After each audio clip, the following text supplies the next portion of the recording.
Good morning, everybody, and welcome to the September edition of the Data Quality Network.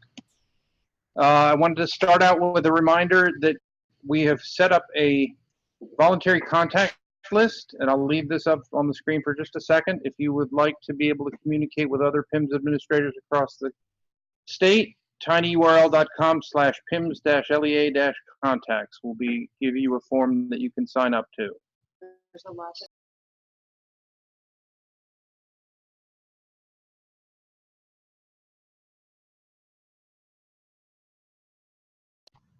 Hang on one second. I'm getting a message from the back channel that we have some audio issues. We'll delay for a second.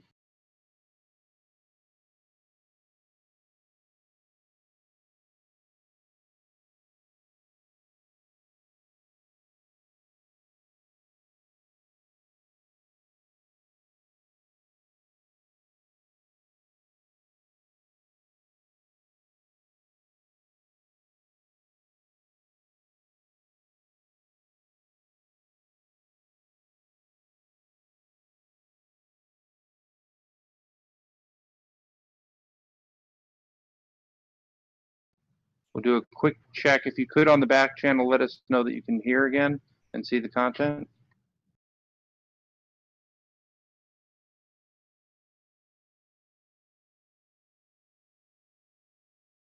All right, sounds like we're doing all right. So I'm just going to reiterate what's up on the screen now. If you have a computer, take a minute now if you're interested and join the list. You go to tinyurl.com/PIMS-LEA-contacts, and there's a form that you can fill out to join the list. IU9 is the only one that says we can't. Quick reminder, everything that we have can be found on the dataqualitynetwork.net website. And the site, just as a quick reminder, has special events. We will be going over the Award of Excellence later today. Every month you can get to the meeting infos and you can watch the agenda develop here at the top of the list. And I wanted to highlight that we have a new recording set up. So all the recordings for this year will be under recordings, and recordings for past years have been moved to the archive.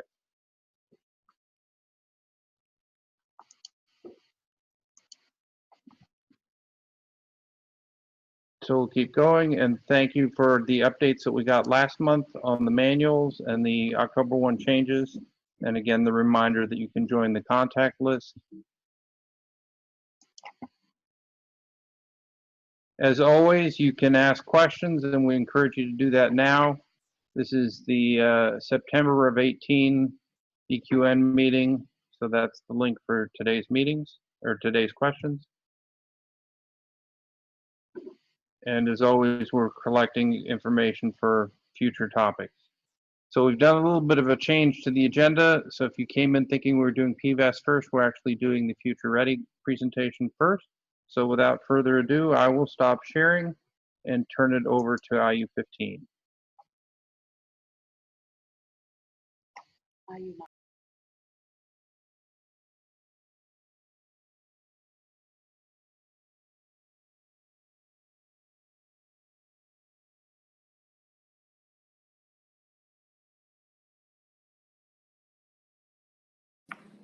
Okay, so we have Brian Campbell here and Alan from PDE, and then we are going to swap out the Brians. We have Brian Truesdale on deck who will handle the Q&A portion, so we'll hand it over to them to do a review of the Future Ready PA Index website. Great, thanks. Good morning, everyone. Thanks for joining us. We're glad we could be here. My name is Brian Campbell. I'm the director of the Bureau of Curriculum Assessment and Instruction, and I'm one of the programmatic leads for the index. Alan Muir is with me for this part of the presentation, and Alan is the vice president of PLS Third Learning, which is our corporate vendor that's doing the web design and the hosting for the index. And then, as we said, we will switch out, and you'll get the smarter Brian. You'll get Brian Truesdale, who is our division chief for accountability and assessment, who speaks PIMS, will be able to answer the Q&A a little better in a more detail than I will. The way we've designed the presentation part of this that Alan and I are going to handle to show you in the beginning, we have a functioning demo site. Now, the data you are going to see is what we call dummy data. Some of it is placeholders, and you'll see some inaccuracies or inconsistencies if you just stare at the numbers, and we know that. This is more about the site design. This is functioning and is showing a lot of the graphics, the updated graphics and updated site design, so you get a good idea of what the index is going to look like. And this is a clickable demonstration. So we're going to go through as we are a first-time user logging on, and we're going to walk you through kind of a guided tour, if you want to think of it that way, through the index. There are three main functions of the index or parts of the index. The first that we'll cover is the search and compare tool, which is a way to find schools, compare information, catalog some of the information, things you want to do. Then we'll go through the accountability data that's presented. And then finally, the fast facts tabs that have a bunch of different, smaller kind of demographic things at the end that you want to look at sometimes from schools. So if you were to log on, what you're looking at right now on the screen is the site landing page, the website landing page. So when you type the URL, this is what you will get. Somewhat similar to what we had with previous sites. The one thing we got a lot of stakeholder feedback was that this choosing the role, which we use for some back-end quality control and some psychometrics and things like that. A lot of folks did not like the fact that that popped up every time you came in. So now if you select something once, as long as you do not wipe out your browser history, you don't have to go through this process every time. We think that helps us get some more accurate data because we always find no matter what's first on the list, that's what logged in most that month. And it'll help people get through this a little more quickly. So for right now, we're just going to choose the parent off the menu, and we would enter the Future Ready PA index. Okay. So from here, you will get the school search functioning. I'm going to turn it over to Alan, who's going to guide us through the search and compare component of the tool. So when the user goes to this page, they're looking for a particular school. And what you'll notice is there are several different ways to find a school. You can find a school by typing in the name, and this is a smart search. So as you type in the name, the first couple letters, then what would appear would be any schools that start with that name. Start with those couple of letters. Down here, you would see the school, the results of that search. If we were to search by district,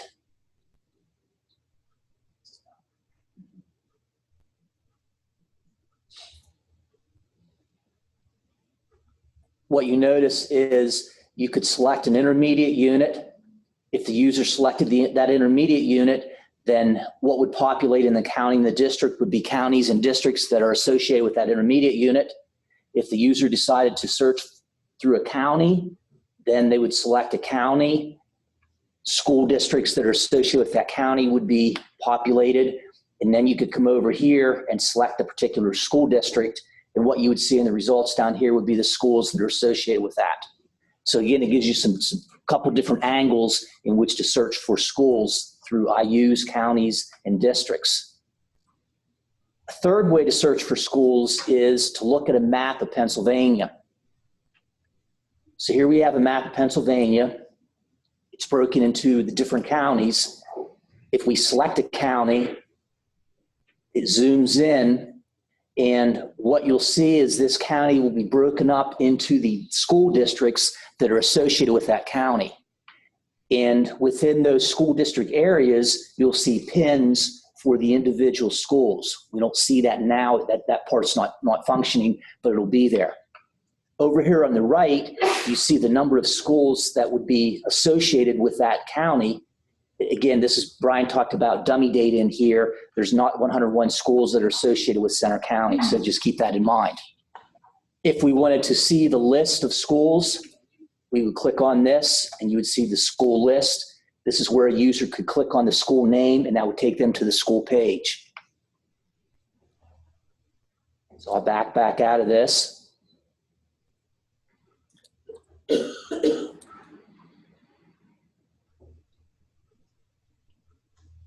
The next tab is the Career Technical Centers. We have a list of comprehensive career technical centers, and then we have a list of occupational career technical centers. So the user would be able to click on either one of these two tabs, and what would populate would be a list of those career technical centers that are either comprehensive or occupational, and the user could select from that list.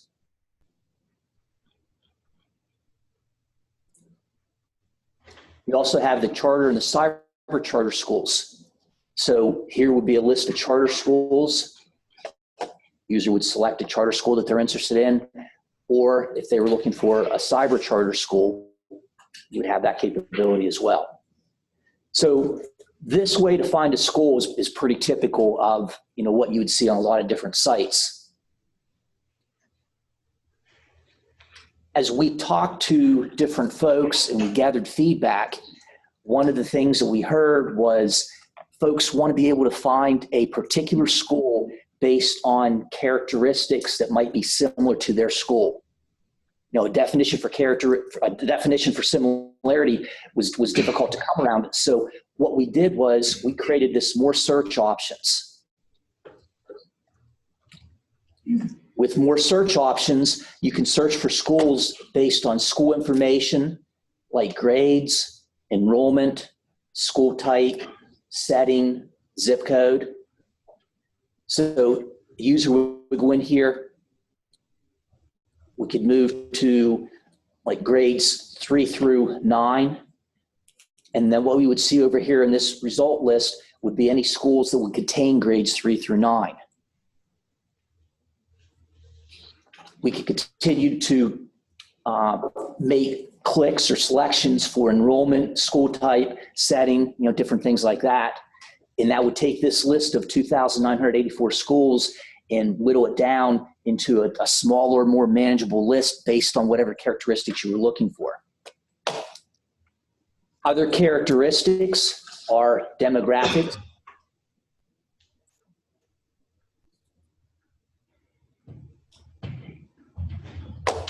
Sliders, so the user can manipulate the sliders to find a certain percent or range of percents that they're looking for.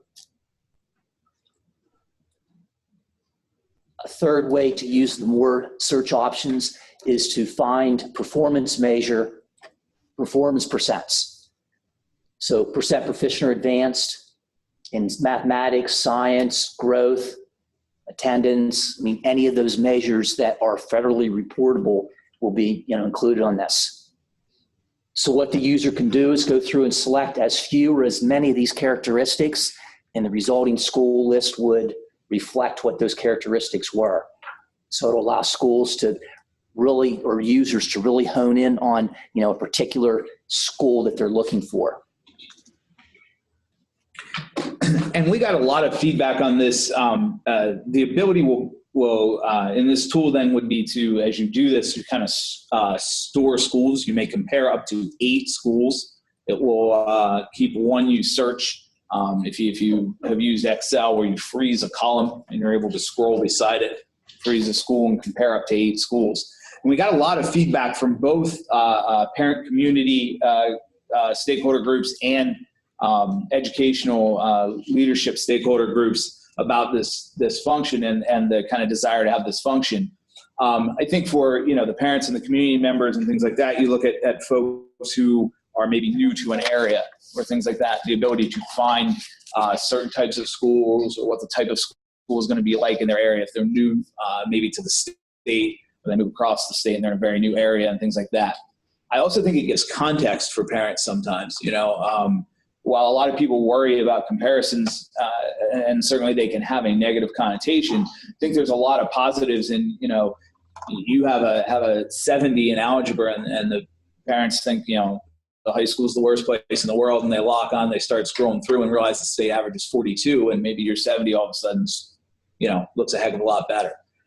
So I don't think it's always a negative connotation for people to be able to find that kind of information.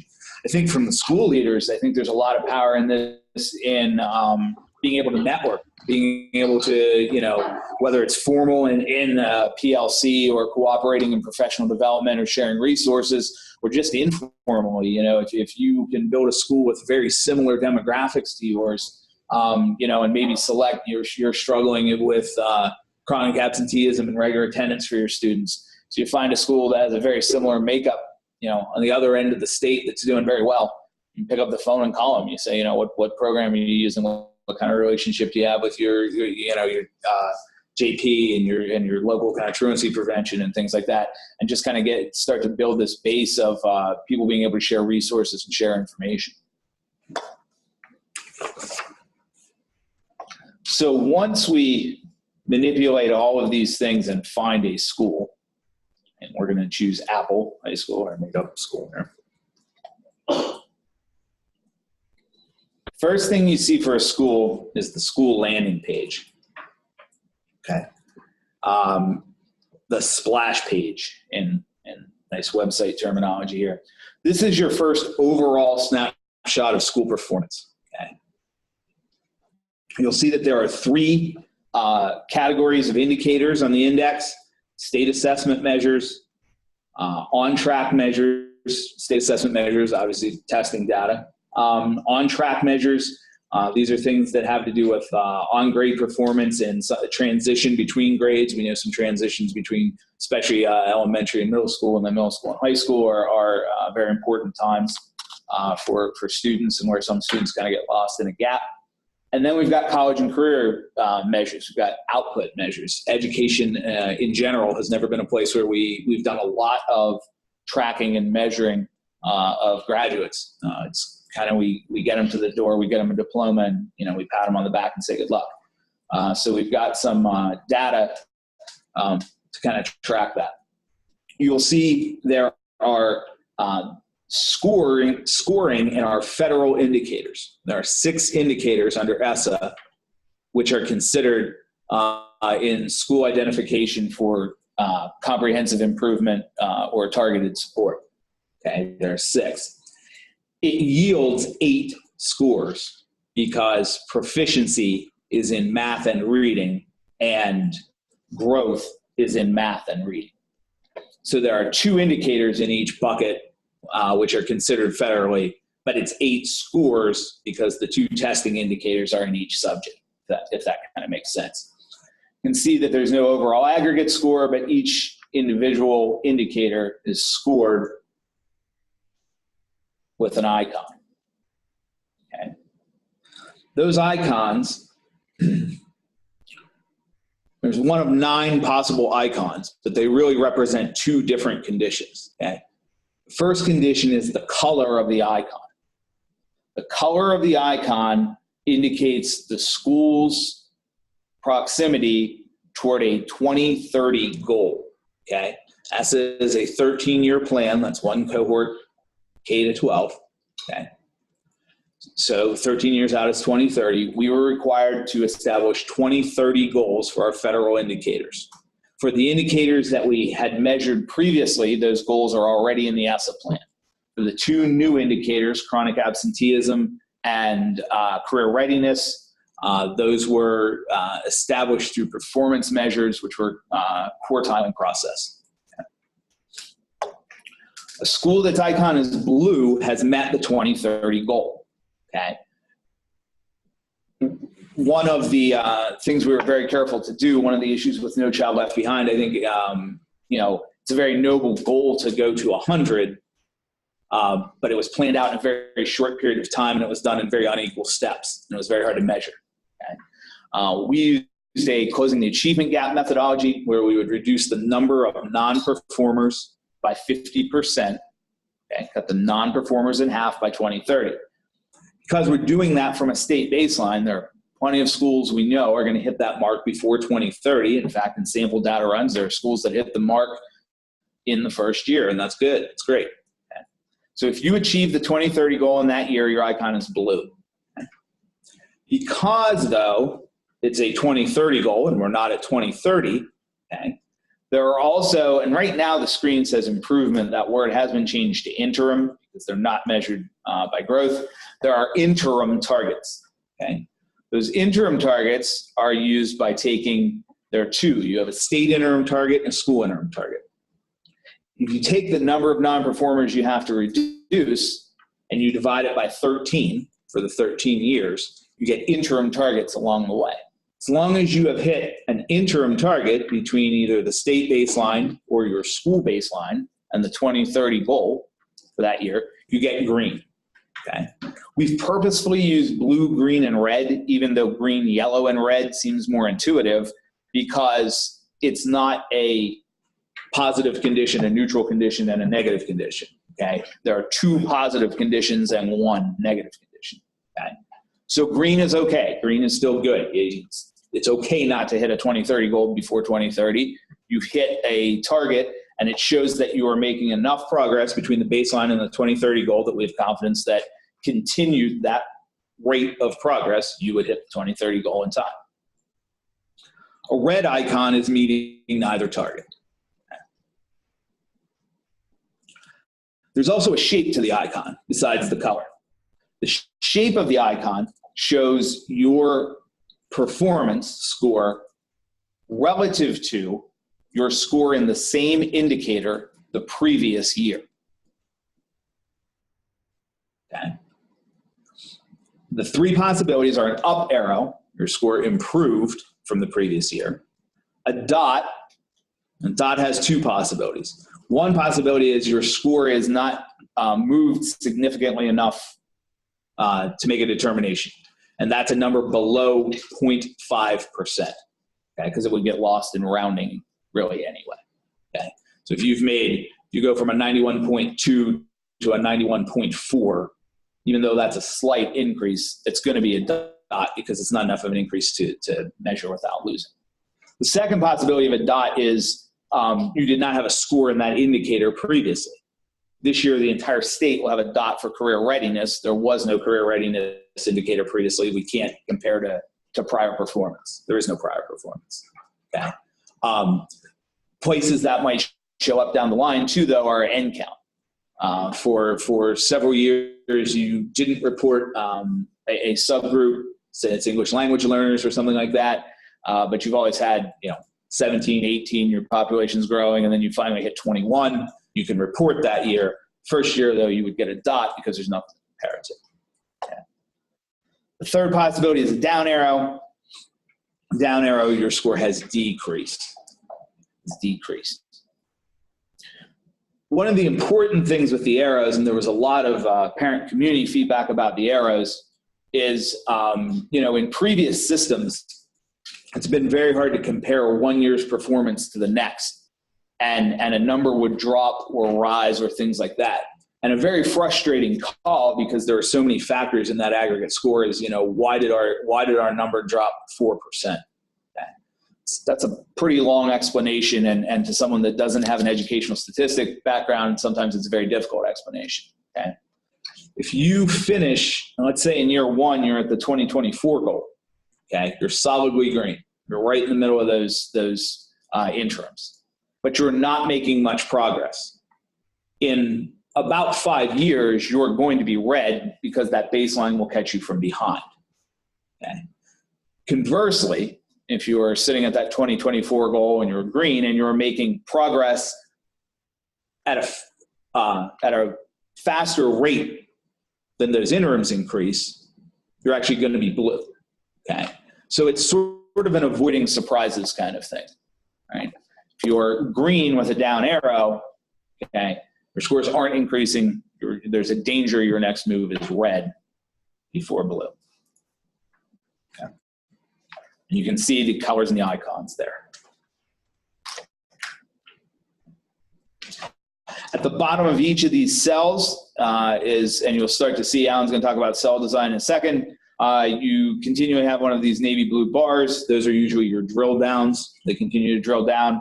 So these are small, but there's a view all state assessment measures, all on track measures, all college and career measures. We're going to view our assessment measures for the purpose of the demonstration. And Alan will talk a little bit about what you see and how you use this page effectively. So as Brian said, we drill down into one of the three different measures. We'll see the indicators that are associated with that measure. Across the top, you see state assessment measures. Okay, and that's what's highlighted. If I wanted to go to on-track measures, you see that would be highlighted. If I wanted to go to college and career measures, you see that would be highlighted. But as Brian said, we're going to focus on the state assessment measures just for today's discussion. So what we see are 3 rows. One deals with percent proficient or advanced on Pennsylvania state assessments.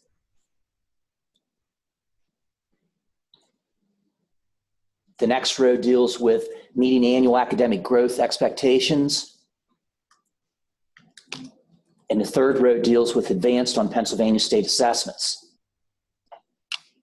One of the first things I want you to notice is the size of all 9 cells is basically the same. Okay, and that was designed purposefully so that when a user was looking at any of these indicators, they knew what information would be there, and that information was consistent. Across the top of cells that are scored, Brian talked about the scoring based on the 2030 state goals. So you have your colors, blue, red, green.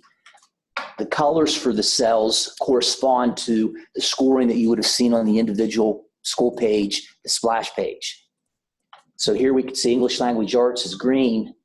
If I were to go back to the splash page for this school, we would see that that would have been a green circle. If I scroll down to growth, we have the same coloring. Now you'll notice on advanced Pennsylvania state assessments, it's a gray color. Okay, and the reason that's a gray color is because that's an informational only indicator. So there is no checking of the performance, comparing it to a 2030 statewide goal. So there are some indicators in here that are informational only. There are some indicators that are informational only this year that will be scored, in the future.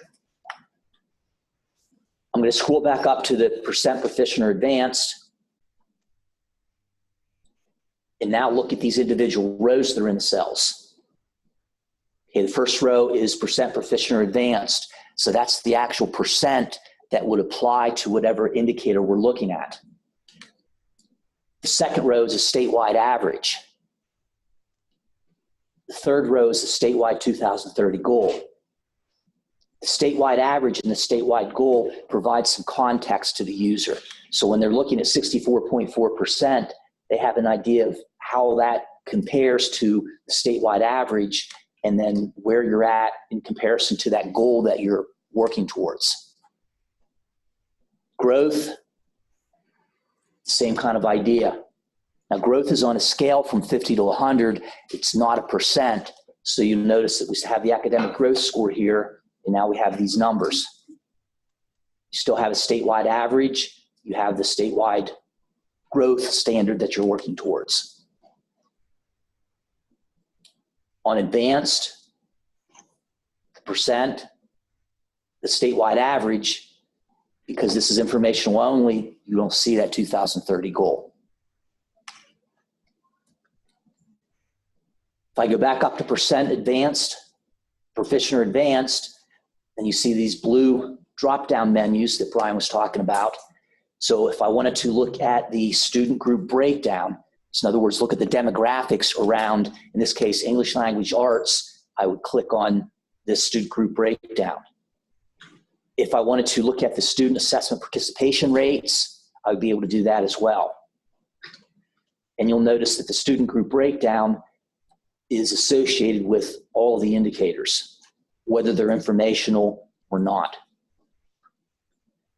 Before I go to the student group breakdown, I want to point out the ones that are the indicators that are federally required. They'll have a little notation up here indicating that that's federally required. So it keeps the user in contact with what's required by the federal government and what Pennsylvania has decided is important. So I'm going to drill down to the student group breakdown. You notice the coloring. So that coloring is consistent with the all student group. So in English Language Arts for this particular school, the all student group has a green color, meaning that it has either met the current interim target for the state or the current interim target for the school. What you then see would be the demographics, the demographic, racial, and ethnicity groups for that particular school. We see a column dealing with percents, IS, insufficient sample. So if the student size is less than 20 students, then that's an insufficient sample. And then you see the coloring, the scoring based on the statewide goals or performance standards for these individual ethnicities and subgroups. Arrows, the coloring, the same thing that, that we saw before. I'm going to pass this over to Brian to talk a little bit about this particular slide. Yeah, this screen we think is this is the level of disaggregation that's never been publicly available before. And it is a requirement of ESSA that we display the, at minimum, the 7 federally recognized racial ethnic subgroups, and then our 3 student classification subgroups and economically disadvantaged English language learner, and students with disabilities.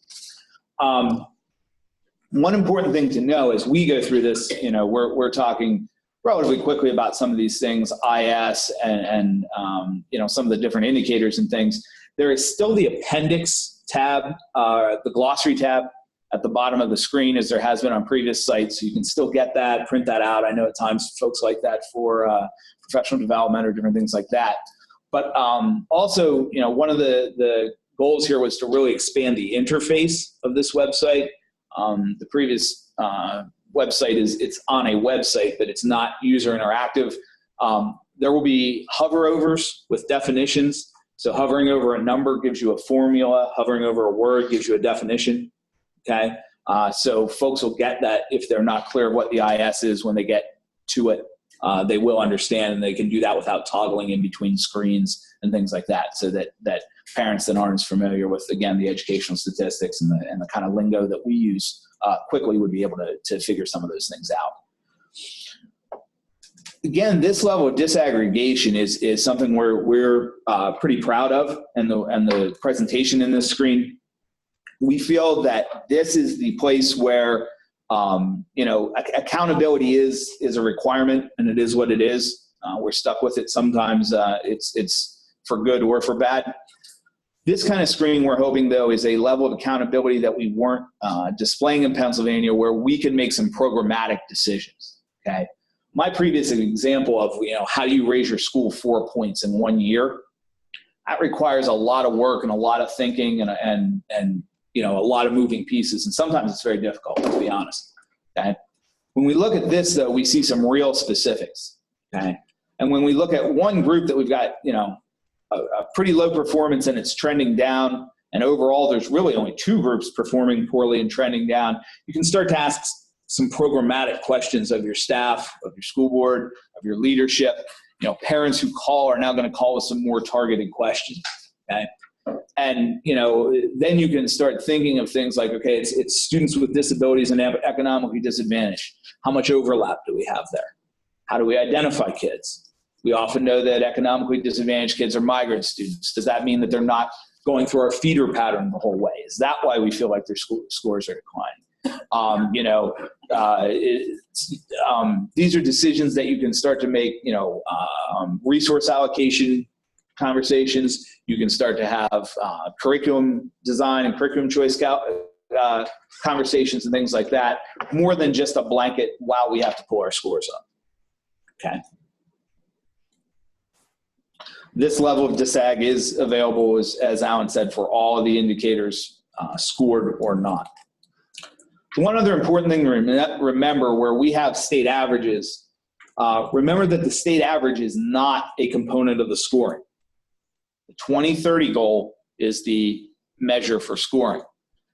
Using a state average would predetermine the number of schools that could reach it. Okay? Especially if you made it exactly the average, you'd have an equal number of quote winners and quote losers. Okay?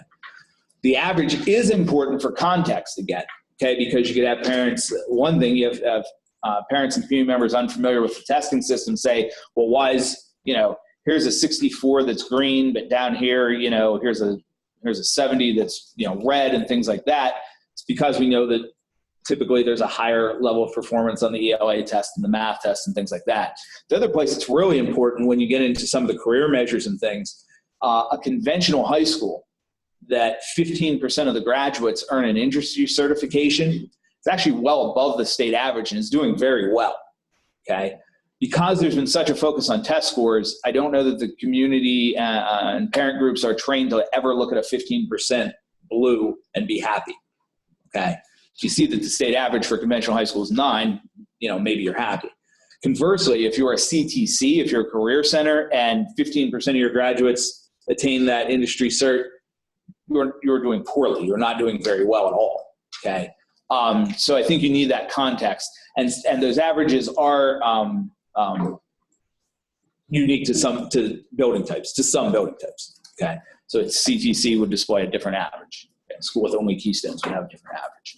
So it gives folks the ability to give context to some numbers that aren't normed 0 to 100.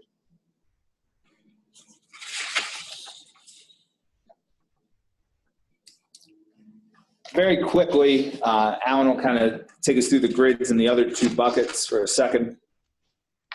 So the only thing I want you to notice on track measures and then college and career measures is the cell design. It's the same format. So here's English language proficiency. You see the same 3 rows, the percent, the statewide average, the statewide goal, and you see the drop down. The NA there is different than the IS. The IS is always a student N count issue, an insufficient sample, and the NA is always a building configuration issue, graduation rate, and a K to 3. That regardless of your number of students, it would be an indicator in which you could not score because of your building configuration. And then here's college and career measures. Career standards benchmark, it's federally required. Same 3 rows. High school graduation, 4-year cohort, 5-year cohort. Now these next 2, they have some additional information. Industry-based learning, what you'll notice is down here, we have some components of the indicator. So this percent for industry-based learning, this percent is based on these 3 components. So the users provided the overall percent, and then they provided the individual percents for that make up that overall percent. And again, remember, these are visualizations because none of that math is even close. Same thing with rigorous courses of study. So here you have your overall percent, and then the different components of that indicator. Okay, and we also have the number of unique rigorous courses down here as well.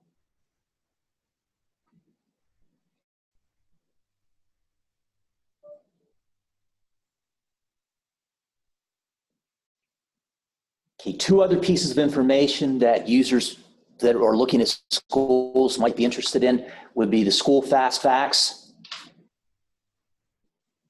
And what you see on the school fast facts, a map. So this map will be interactive. A user can click this and we'll go out to Google Maps, and then you'll be able to get directions and see different things that are around that particular school. For schools that submit their websites to Edna, you'll be able to click on this and go to the school website.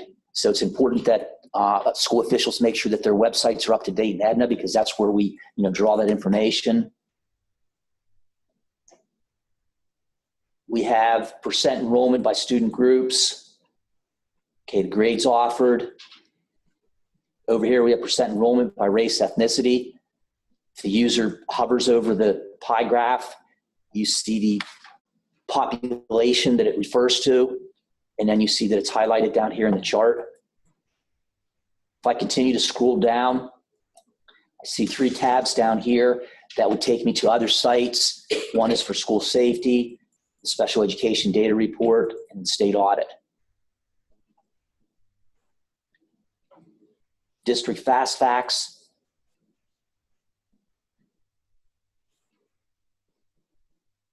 Follows a very similar configuration. Okay, you have the map, district website, percent enrollment.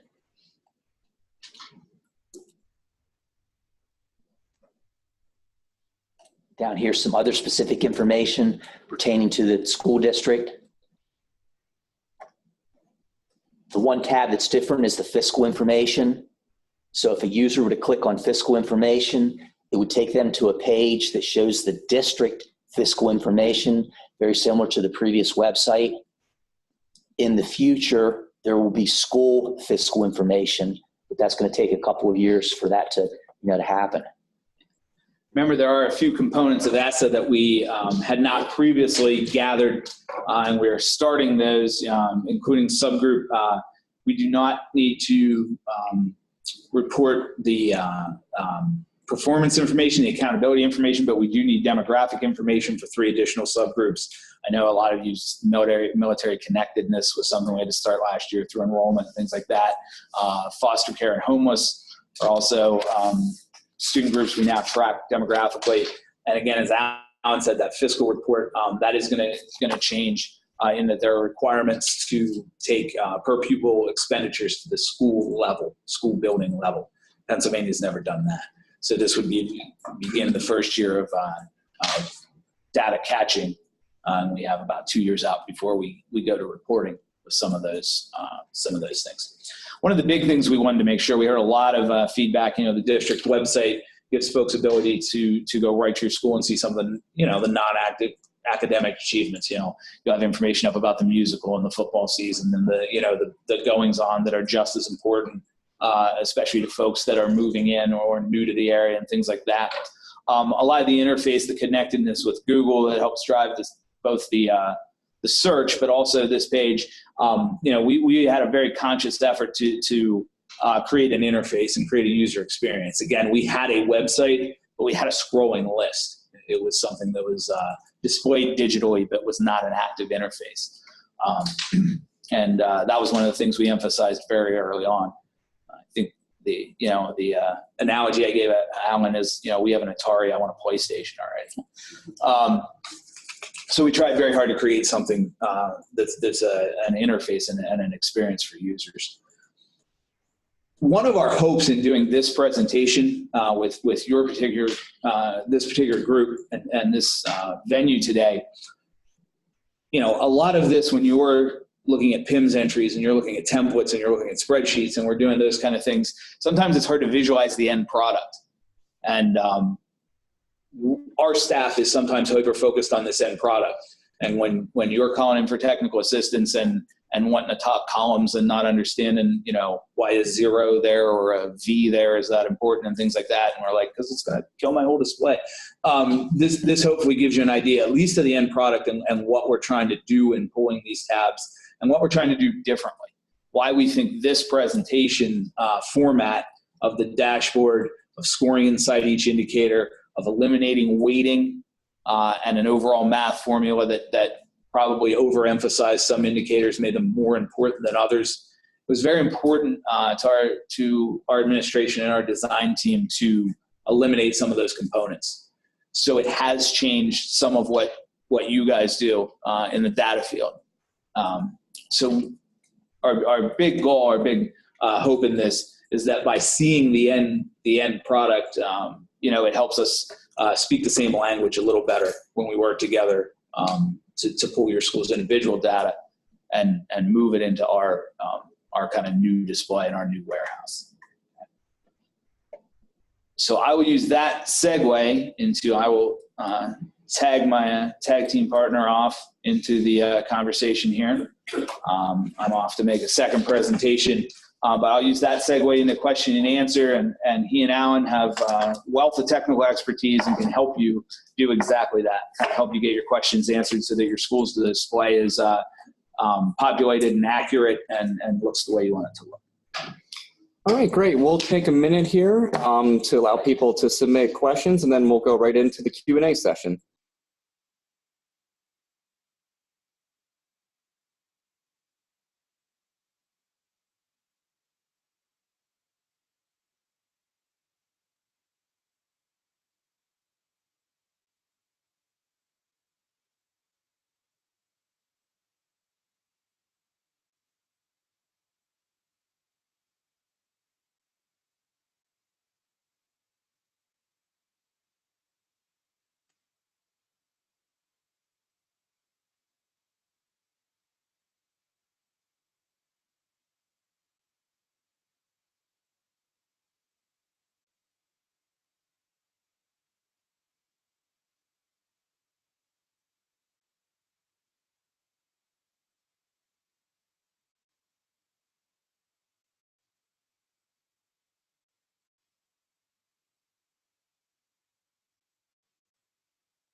Okay, we'll go ahead and start the Q&A session. So let's go to IU8 for the first question.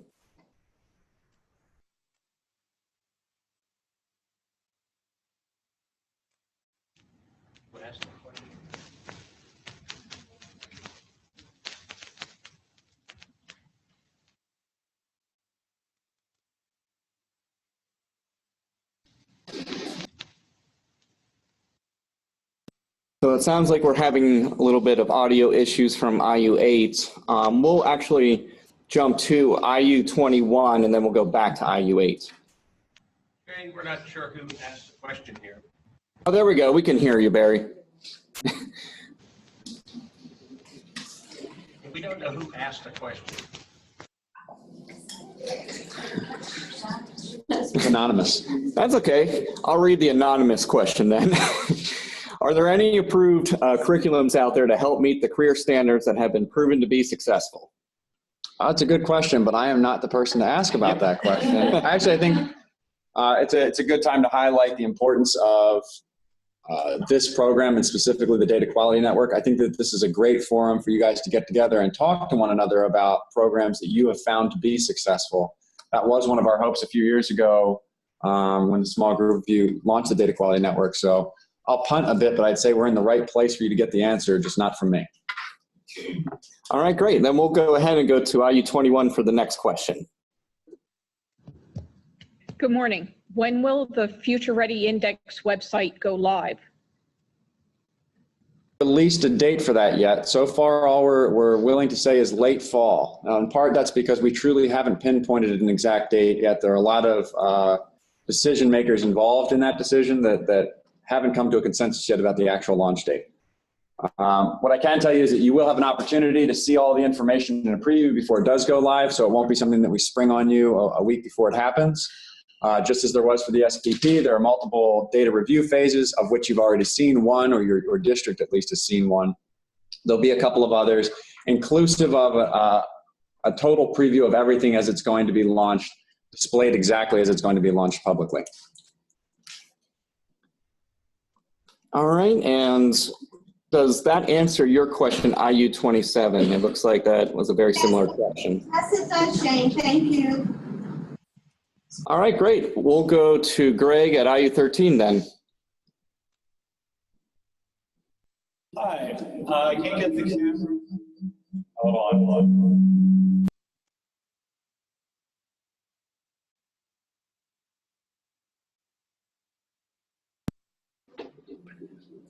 Can somebody answer?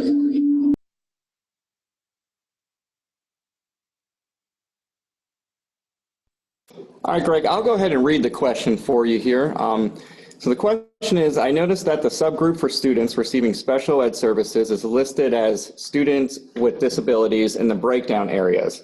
However, on the school and district fast facts pages in the preview, this subgroup is listed as special education. Is there a possibility to keep this language consistent for clear understanding by all audiences? That's a great point. I'll bring that back today. That may actually be something that we can quickly update. I don't see any reason not to. All right, great. We'll go to IU23 for the next question.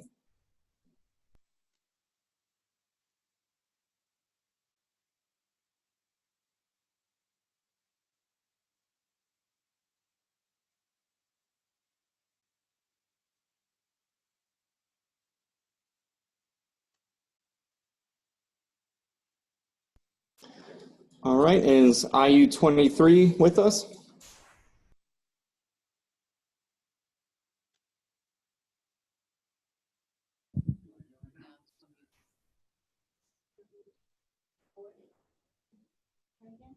Now can you hear me? I can hear you now. Oh, you can. Okay, so it was just a question of what happens if the data that's published is inaccurate or incorrect for some reason. How do we fix that? I'll try to keep it as uncomplicated as possible.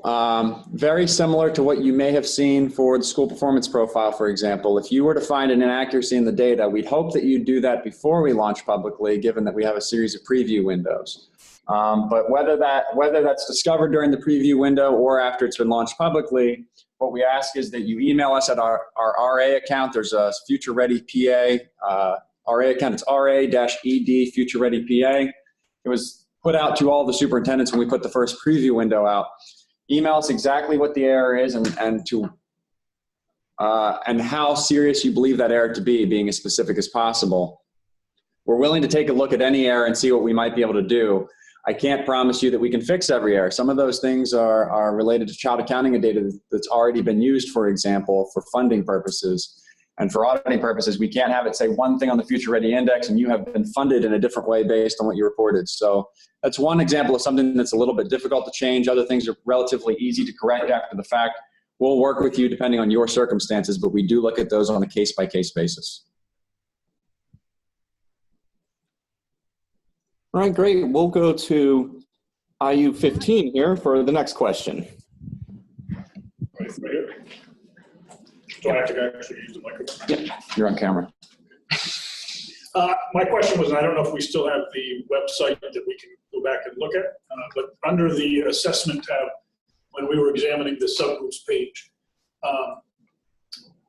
the averages with each of the subgroups, is there a spot similar to under the assessment tab of the state average for each subgroup?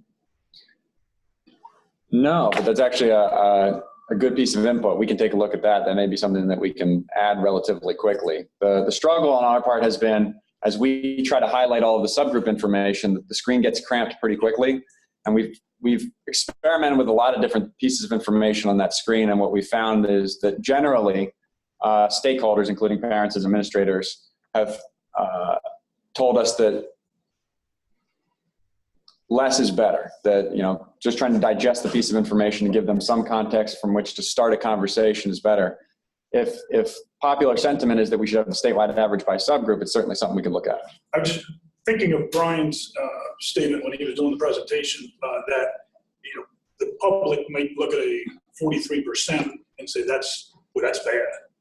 But when you look at possibly the state average in some of the subgroups, and the state average is at 24% and you're scoring a 43%, it may, even though your arrow still may be red, it still may, it just might give a little more of a holistic reading.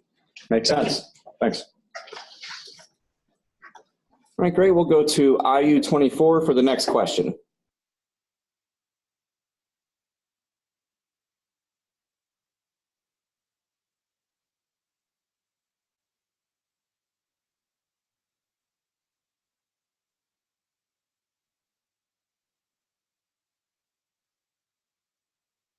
All right, is IU 24 with us? Yep, sorry about that, I got muted. Where on the site will schools be identified as TFI or CSI? So I don't have the site in front of me. Did we close the window? No, we actually should have the window right here. So on this screen, next to Apple High School, you see a PA. If your school were to be identified as a CSI or TSI school, that PA would actually say comprehensive support or TSI. I'm struggling for what the acronym stands for, but that PA is there because in this hypothetical example, that school was not identified as CSI or TSI. All right, great. We'll go to IU 21 for the next question. Have the superintendents and principals been given an overview of the Future Ready PA Index?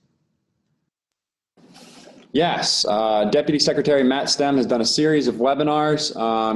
He specifically held 2 in August for superintendents and principals. He also held one for lawmakers that same day.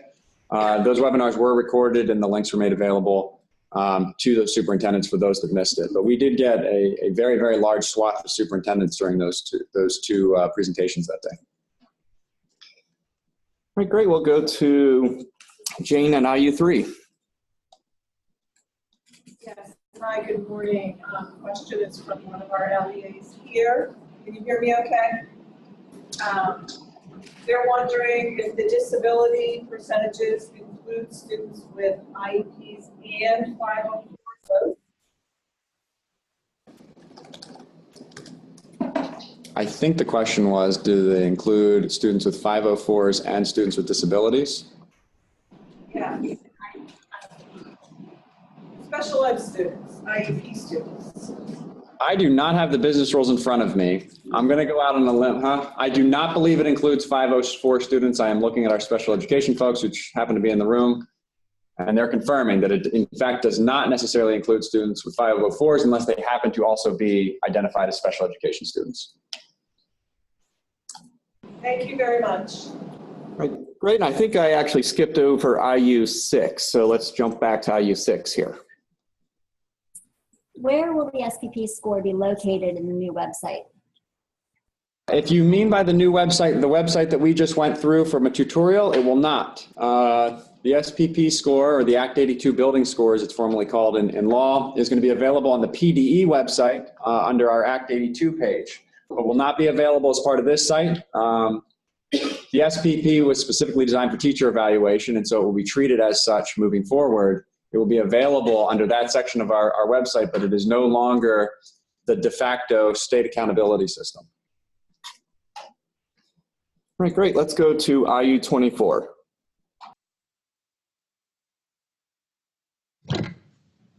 Hi. Okay, so we're the data people across the state. And so when our administrators look at the Future Ready PA Index and they see a score that they just either don't like or they have a question about where the data comes from, they're going to come to us once they know that the data comes from PIMS. Is there some kind of document or guide for us that will allow us to know exactly where that data that was used in that calculation comes from? Because I know the child accounting data comes from 2 years ago, and the CSB scores came from May of 2018. So is there some type of resource for us? The glossary will have the definitions to include things like it comes from May 31st, or to include that it comes from the such and such school year. So in the cases of a graduation rate or child accounting, the glossary will tell you which years that comes from.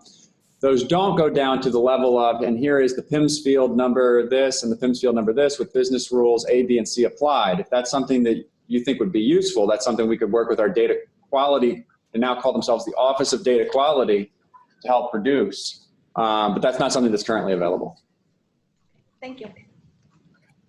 Okay, let's go to IU3 for the next question.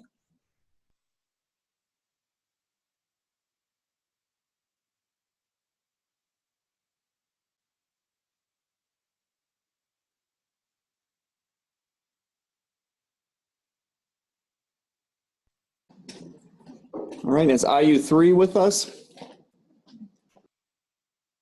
Apologize. Hello? Here we go. Sandy from Capella is going to ask this question. Hi. Right now on the SPP site, you can download all of the data as a CSV or Excel file. Will the Future Ready Index have the same functionality? And in addition, oh, sorry, I was muted. Yes, we will have data files posted with all the same information in similar formats to what you're accustomed to when you saw the SPP. Along those lines, while the SPP score is not going to be available on the Future Ready Index website, it will be available on PD's website, inclusive of all the same data that you once got for the SPP. So we're going to take those same data files that showed up on the SPP website and still make those available as files as well. So both will be available. In addition to that, we're also looking at some downloads that are going to be useful for school administrators. We know, hypothetically, we heard in our stakeholder feedback groups that it might be useful for a superintendent or principal to have a nice looking, easy download of their Future Ready Index website that they could use as part of a board meeting or as part of some kind of public meeting. So both will be available, both the data files for those of us that are fans of those types of things, and then there will also be something that's more useful for a school administrator. Thank you. All right, great. We'll go to IU10 for the next question. I wanted a quick follow-up on the review windows. How much detail is available right now on when those review windows will be, and who will find out about those review windows in case it's not us, so we know who in our LEA to talk to? Those are, generally speaking, emailed to superintendents directly. They're the ones that find out. I don't want to say that that's universally true. There are some very large districts in which we reach out a few layers down from the superintendent. Philadelphia comes to mind. Generally speaking, we make those announcements to the superintendents. We make those announcements via email, and we're getting ready to do or make our next announcement very soon here for the next window. Thanks. Okay, let's go back to IU6. Hi, good morning. The question is it possible for increased explanation or detail to be included with the regular attendance or chronic absenteeism category? We have serious concerns about the definition of absence within the Future Ready PA Index, which does not take into account lawful absences as set forth in PA school code. So on the site, I'll give you, for instance, Keystone School District, we have 71% of our students that are considered to be in regular attendance, which means 29% are considered to be chronically absent. However, when you take into consideration lawful absences as set forth in the school code and medical excuses, which prevent those students from attending school, the actual number is 10 kids, the majority of which are 18 years of age, and magistrates and our local truancy protocols will not address. So school districts are in a difficult situation because the forward-facing report card is going to reflect that we obviously have a significant truancy issue, which I'm not objecting that may be true, but religious holidays, for example, in the school code clearly state that there is no penalty associated for those absences. And while that may be true for kids, districts are being penalized now through this forward-facing report card. So I'm hopeful that maybe there can be some increased explanation surrounding that category that clearly spells out some of the issues that districts are also experiencing with attendance issues. Okay, that actually might be something worthy of a much deeper discussion than is going to be something that we can facilitate here. So I think that might be something that I'd recommend you email either me directly or email our Future Ready email account. I monitor that along with a team, and we can get back to you. I will say that we're very clear to say in our glossary and definitions that this includes all absences, excused and otherwise. So I don't think that we are making any attempt to cover up the fact that it does include and intentionally includes all absences, those legally covered by school code, those that are excused, and those that are the types of absences that most people are concerned about. But if there's a way in which you think that we can call that out more clearly, we could certainly do that. I would just say that we've intentionally made that the definition.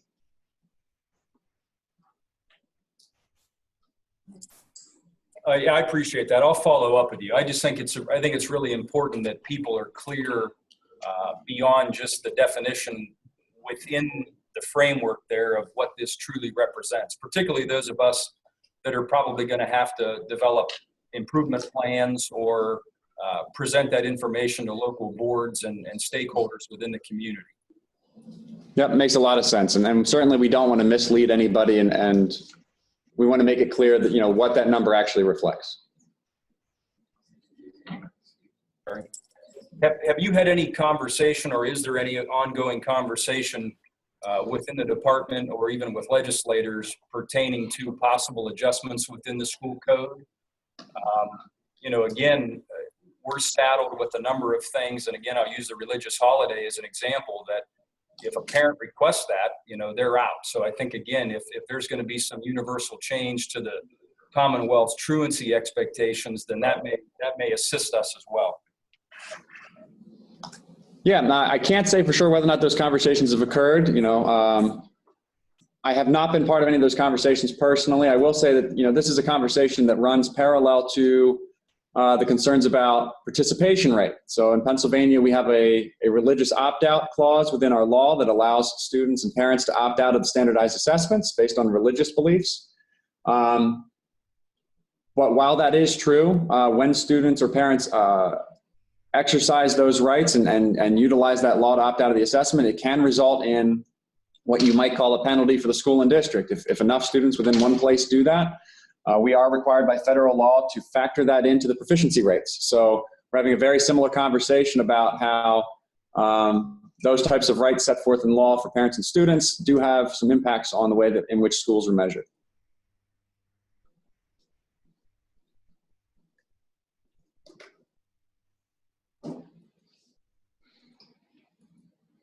All right, I believe that answers all the questions for this Q&A session. So what we'll do is we will go ahead and take a 15-minute break. So we will pause for 15 minutes. We'll come back at 10:25, and then we'll start the next presentation. We wanted to thank Brian here and Brian Campbell as well as Alan for their presentation today. We really appreciate it. And we'll see everyone back here in 15 minutes. Thanks. Nice. Welcome back, everyone. We have Candy and Jen here to talk about PVAAS and do our escape room. So everyone's scared at this point in time. All right, so I will turn it over to them and let them get started. All right. Go ahead. All righty. So welcome. As everyone knows, just as a little precursor to this, we did send out an email yesterday regarding that we added a PVAAS extension for this week. So I'm not collecting the data as I'm sitting here, which kind of makes me feel a little bit better. The collection will occur Friday at noon. We'll take the internal snapshot.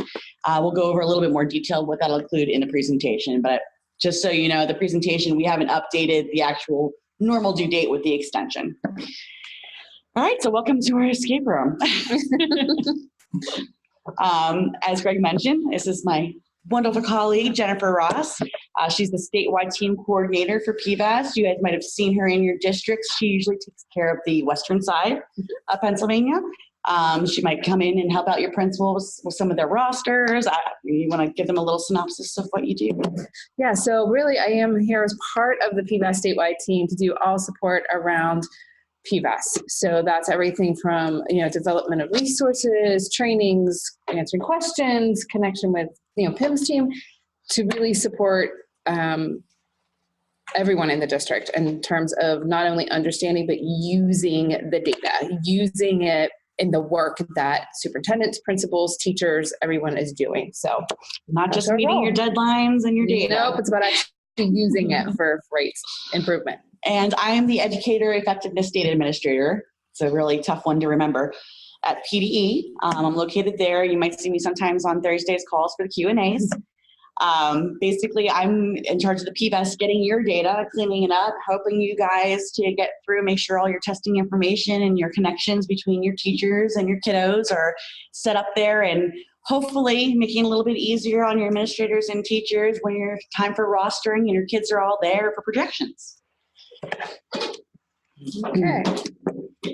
All right, so for our intent for today is basically to go over why do we need these connections? Yeah, collections.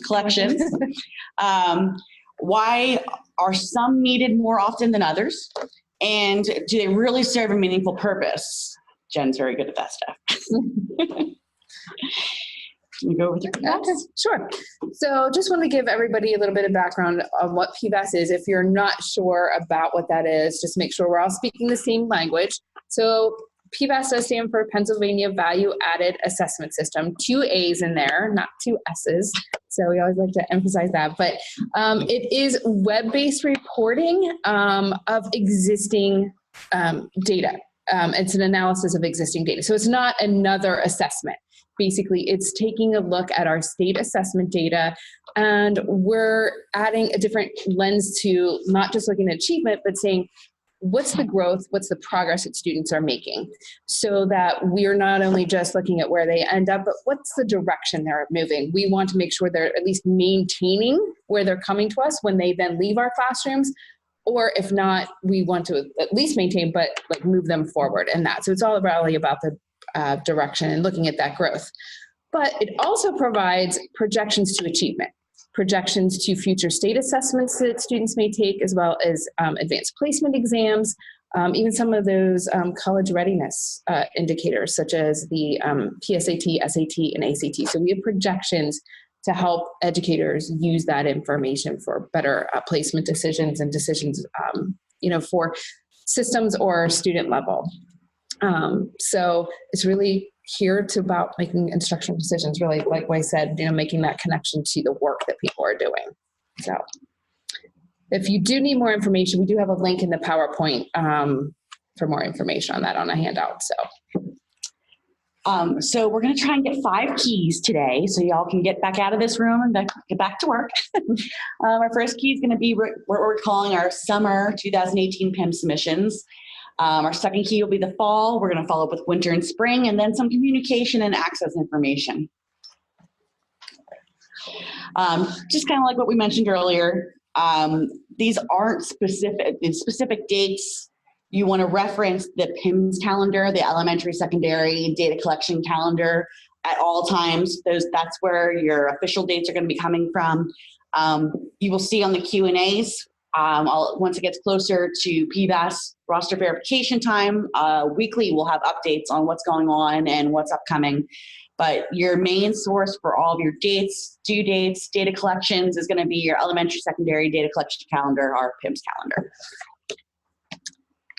Okay, so first key. I know this is summer. Doesn't feel like summer in a way, right? But summer, you know, fall doesn't start till this weekend. So this is still like a collection that we're talking about and calling summer. Does typically occur mid-September.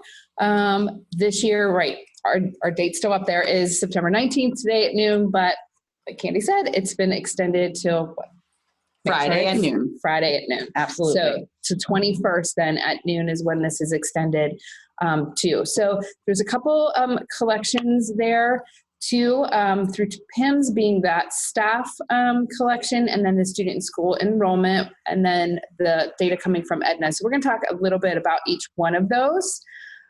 So the staff template.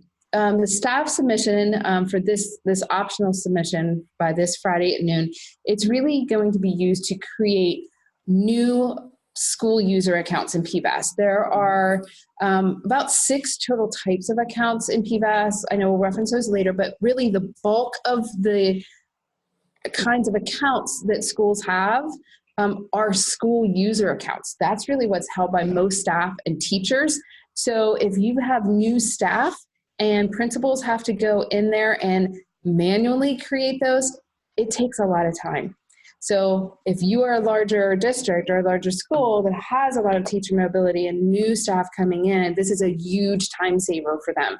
So as you can see, hopefully maybe on this screen, you know, if they're having to do it manually, they're having to enter not only the names, but they're going to have to make sure they have the PPID number. They're going to have the email address. And when you're doing all that manually, as you can imagine, very easy to get 2 numbers reversed, to get typos in there. So it's really a big lift for principals. So having this in there is a huge help, I know, to principals as they're especially trying to start school. So. And one thing that we get a lot of questions on, and you mentioned it's an optional submission, but I get the questions a lot of times in Q&As regarding, well, it says in the PIMS calendar that it's required. Each one of these staff and school enrollments, the ones that we pull, I want to say 6 times through the year, I believe it's 6, are updating and cleaning up this data for you. So we say it's required because if you don't have your data in by Friday at noon, yes, we're not going to send you a nastygram. However, if you want all that data on Friday at noon, it'll be available in October, by the end of October. So if you don't do it, you're going to be manually entering those teachers and looking for the students, and they're not going to be there. Your next opportunity won't be until the October submission, which won't be available into PVAAS until I think it's late November. So we list as required because a lot of times we get from the principals, well, if you list it as optional, they're not going to get that data in, and I want this data right away.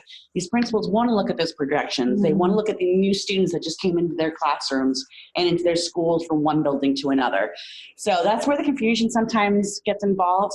It is optional. We're not going to send you nastygrams, but you might have some flack from your principals and from the teachers that use this data, because if you don't do it in September, the next opportunity, they won't be seeing this data in PVAAS until late November.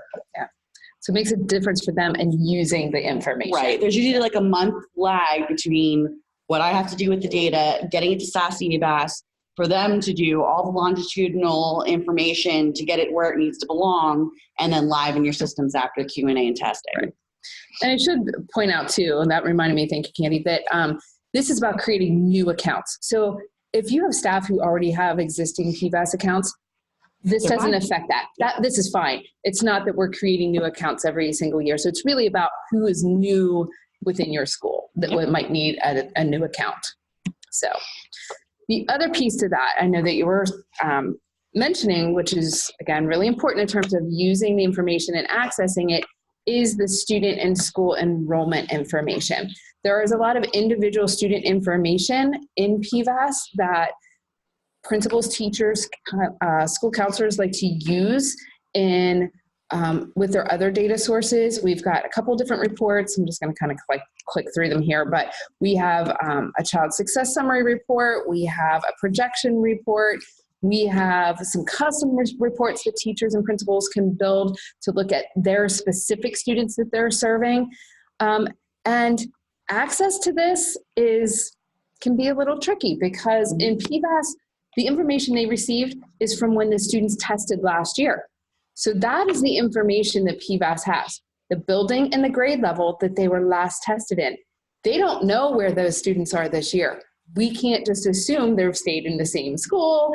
They might have moved to a different district or LEA or made that transition from elementary to middle school. Now they're in a different building. So to be able to access these reports, they may not be able to access it if you don't tell them where students are currently enrolled as of like Friday at noon. So that's why this is really important, because it's really difficult. I'll give an example of a middle school. We hear this a lot from a middle school or high school, where the teachers of that first grade level, maybe a 6th grade or a 9th grade, and they're saying, I want my students, I need information about them. They're new to my building. I need to be able to make good instructional decisions about them. But since those students were tested in a different building, they may not have access to those students. But if you get that student school enrollment in here, when PVAAS is released, they'll be able to access it based on who's currently enrolled. And if you have a high mobility within your district or your school, it makes a big difference, because students who are new to your school or LEA, you'll be able to access the data that way too. So it makes a really big, we get questions all the time when the data comes out about accessing student information. And I will tell you also, starting last year, it'll happen again this year, there are actually 2 summary reports, a college career readiness report and a projection summary, that unless this enrollment data is here, they won't even get that report at all, because it is based on current enrollment data. So that's a big impact as well. So the other piece for this optional submission is going to be coming out of Edna, correct? Is the configuration of your district. So if you had any schools that opened or closed, if you have a different grade configuration this year, that is reflected on our public site. So if that, have that accurately reflected when that data is released, the reporting is released this fall, we'll need that information to capture that change. Okay. So we want to do the escape room here. We're gonna make sure that we can get out here of our escape room.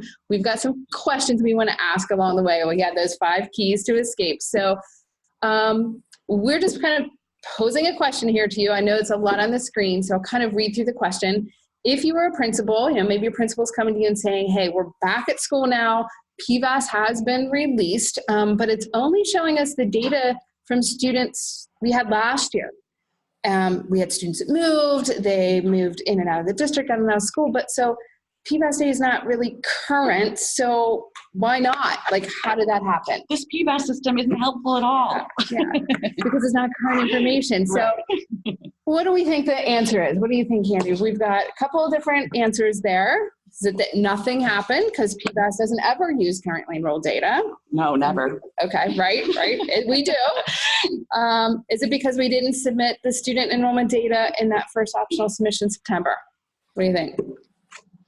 That's a there we go. We got an answer. Thank you for audience participation here. We weren't sure how to actually make this work across. So we're going to click on B, right? And that is the correct answer. So that's our first key out of the escape room. That would happen if you didn't submit that optional submission here in September. Again, so this optional submission in September, which is due, I'm going to just keep saying it. You guys are going to be sick of me saying it. Friday at noon. When we pull that information, that's going to be your first opportunity for this data to be live in PVAAS. And this is only the 2nd year we got it this early. So it's really very helpful. It was on your request from LEA saying we want this data earlier. So that data will be live by the end of October, which is the earliest well, last year was our first attempt, and we got a lot of great feedback. So this year we're hoping to get a lot more enrollment. Yep. Okay. All righty, let's try for key number 2. What do you think? Yep. Okay, so go to fall. All right, you're going to see a lot of repetitive templates listed here, but when I pull them, sometimes they're used for different purposes. So the first one, we were just creating new accounts. This time, we're going to look at staff and staff assignment, and student and school enrollment. We'll go through each of them. So staff, this time, is not only just used for creating the PVAAS school user accounts, also the peers new accounts. It's also moving those accounts between the schools in your LEA. So you're talking maybe you had a high school teacher that's now a middle school teacher. So not only are we concerned about the students moving, but where are our staff now in the new school year?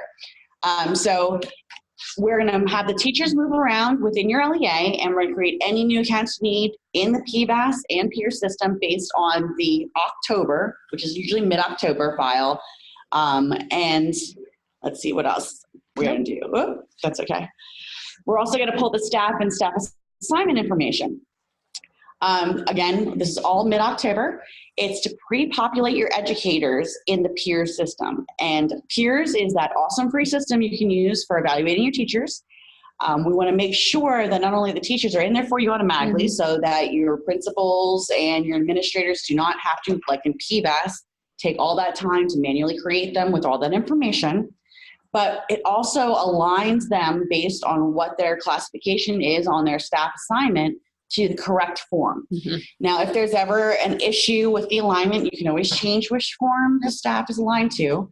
But it's really great because it's preloading all that data and saving your administrators a lot of time. Yeah.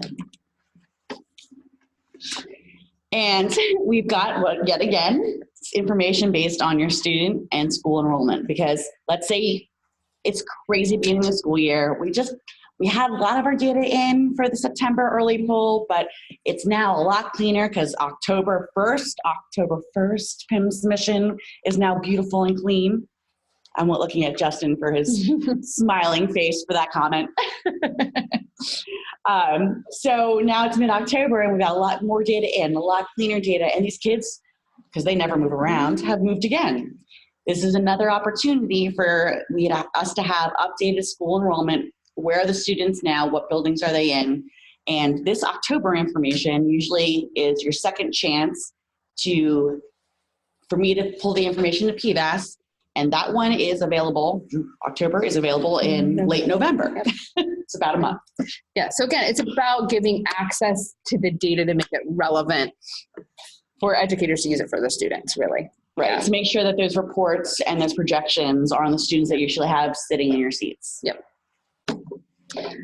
All righty. So that looks like another fall date. Yeah. Our second fall date in the fall submissions is the 11-12 date. This is the November submission.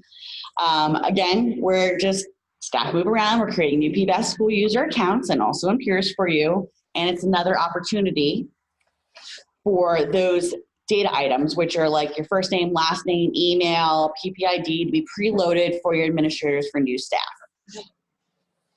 Again, we have our nice little graphic with the kiddos moving around because, as we all know, our students are quite mobile. Yep. And we're updating our reports again. Yep. So, ready to flag? Second key to get out of the escape room. So the question is, you heard the principals are at a district meeting and they're complaining to their new staff that they did not have access to the newly released PVAAS reporting. So the principals know that the reporting is available, but they don't have access. They don't want to sit there and create all of their staff members manually in the system because of time constraints. How did this happen? We're getting a suggestion of answer D. I don't think that's accurate. Let's say A, B, C, or D. Let's pull for A, which is this always needs to be done manually. All PVAAS accounts have to be manually created by that principal every school year. Yep. No. No takers. Nope. They would not like us very much if that was the answer. No. B, PIMS data is never used to create PVAAS accounts for teachers. Nope. I wouldn't be very Yeah. useful if that was the No. case. C, we did not provide the staff data into PIMS with the correct codes to create the PVAAS accounts for those So, staff. okay, seeing hands raised, yep, thumbs up, that's, see, yep, correct answer. So unlocked another key, right? So it's just a matter of getting those correct codes in there and Yes. the information so that we can create those accounts so that people don't have to do it manually. Okay. So winter submissions, that's really, it's a lot of the same stuff. There's one piece that's a little different, but this is what, January 29th, again, that noon submission. So it'll be late January, give you time to come back from the holidays and settle back in. And we're going to be using the staff submission and then the student school enrollment again. So just like in those other submissions, we're going to be creating new accounts, updating it in peers, moving school user accounts if teachers happen to be moving around within the district. But this time we're also going to be using it to deactivate both district level and school level user accounts. So that's a big difference. We don't do that with every submission. So this is the submission that if you don't want to go in there and manually have to deactivate in the same way not to manually create, this is the way to do that. So if you've had anybody who has retired, if you've had anybody that has left your district for whatever reason, we're not talking about a short medical leave or something like that. If they're coming back, that's fine. But if they literally have left your district for any reason, we don't want them to have access to confidential student information or, reports and things that they really shouldn't have access to anymore. So this is a way to get those deactivated without having to do that manually. And that's based on your staff template, that active inactive status. So we're automatically just pulling that because you already need that updated for your October staff submission. And hopefully you're updating that throughout the school year. This is an opportunity where we look at that data that you're already submitting for us for other purposes to help you out and hopefully deactivate and clean up the system for you a little bit. So anybody who's inactive at this point with this submission will then have the account deactivated for them. Absolutely. And again, once again, students moving in and out, we're going to update PVAAS projections access to those based on current enrollment as of that June or January submission. So hopefully quick key here, another key out of the escape room. We've had staff who have retired, they left our LEA. Do we really have to deactivate manually all those users? Well, no, right. Who has time for this, Jen? Just answer that, right? We don't have to manually deactivate. What do you say, B or C? Are they automatically deactivated with every submission? No, the answer is B. It's with that January template. If they're inactive, that's what we use. So it's not something we do every year, but it is with that January submission. So there we go, our third one. We still have to open the door. So we still have two more keys to get through. Everyone's still a little worried here. I don't know. All right, so key 4 are what we're calling the spring submissions. You're not going to see these labeled anywhere as winter, summer, spring. We just tried to kind of group them with how they commonly fall and to kind of what they're doing together. So in our spring submissions, again, we're going to have our staff utilized again, our student and school enrollment utilized again. Are you seeing a trend? But the big one that everyone looks forward to, right? Everyone's excited, is the staff student sub-test for linkages. So we're going to go through each one of these. This submission occurs in March. This year, it's the 19th. It's usually mid-March, but it's 19th at noon. I get the common question of, well, it seems like every year we get a little wiggle room on that date, and sometimes you extend it. It really depends on the availability of SAS and us getting the information loaded into the system for PVAAS. This year, unfortunately, we have decreased that window exponentially for my processing time, for when you guys have the due date to when I have to go through all the processing to get it to SAS EVAS for PVAAS system. So I'm not saying there's not definitely going to be an extension. I'm putting my foot down right now. But please be very careful in trying to get your data in on time this year, because my timeline has really shortened this year. So anyway, this time it's staff being created, just like the last, I think each one of them we create staff with. Yep, I don't we think create there's new one ones. where we don't ever. No. But this one has a new use. We're actually updating the email addresses for school user accounts. And why is that important to us? I mean, number one, it's ease of use of getting into the system. How many times, and we're probably starting to go through right now, teachers after the summer come in or haven't been in PVAAS all year, and the first thing they do is go to log in and go, oh, I don't remember my password. If their email address in their staff template is accurate, this is right before when the teachers are usually logging in for roster verification, it's going to make sure it's updated for you so that the administrators do not have to manually reset those passwords. They themselves can get an email and reset the passwords themselves. So this is going to save you guys a lot of time making sure that email address is accurate.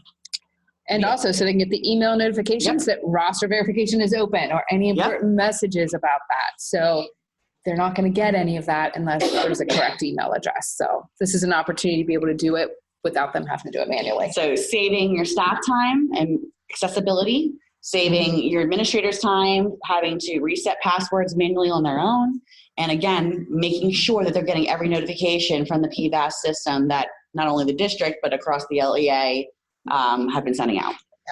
Yep. And these darn kids keep moving. Yep. Again, yet another opportunity to make sure that these students are in the PVAAS system. One thing we want to remind you is, if you've noticed in the past, teachers will ask, well, my student's not in here. The only way to add a student into the PVAAS system is from your PIMS data. So if your PIMS data is not in there and your student has never been in PIMS, there's no way to actually have an administrator manually add that student to the system. It's not like staff, well, all right, I'll just take the time and I'll type all the information in.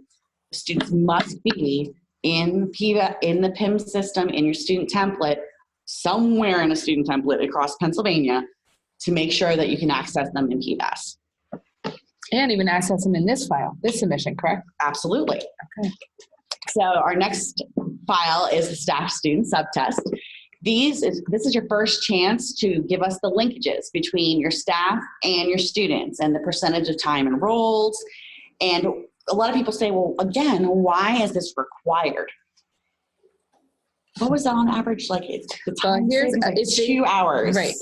per roster is the last If time I heard. this data is submitted and it's pre-populated in roster verification, because you'll notice on that screen on the right, for every grade, subject, course combination that a teacher has responsibility for, there has to be a roster.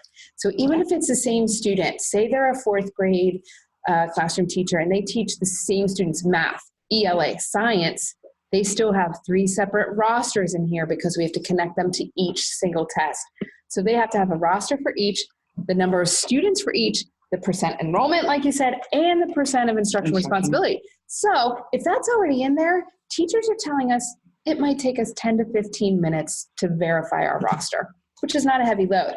Right. If they have to manually enter all of that, find each student. Right. People are telling us easily an hour, if not more, depending on how many students they have. So it's a huge, huge time saver for teachers. I get a lot of questions. Okay, I'm really, really trying. I'm a massive district, and I'm really trying to get this data in here, but I'm barely even getting the linkages ready by the time the submission's due. A lot of times we suggest the first and most important thing is just at least get the linkages. Get your students and staff aligned. Even if those percentages are a little bit off, then at least they have all those rosters available and then they just have to go in and adjust the percentages. Obviously, we're going to promote to everyone, try and get it as clean as possible because the less work they have to do in the end, the better. The less you have to actually review again throughout each of the phases. But I just always try and recommend get those linkages first, then get the percentages as close as possible, and then start tweaking with the real fun ones, that 10% of the population that gives you the most headaches.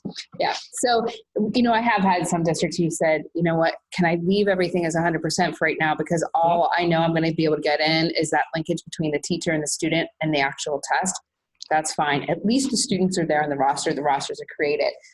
that's at least half the time that you're saving for your principals and teachers. So yeah, I think that's a good suggestion. And a lot of people have been recommending some do it one grade at a time. Mm-hmm. And I find that helpful because similar situations happen throughout the grades. Some people recommend doing one building at a time.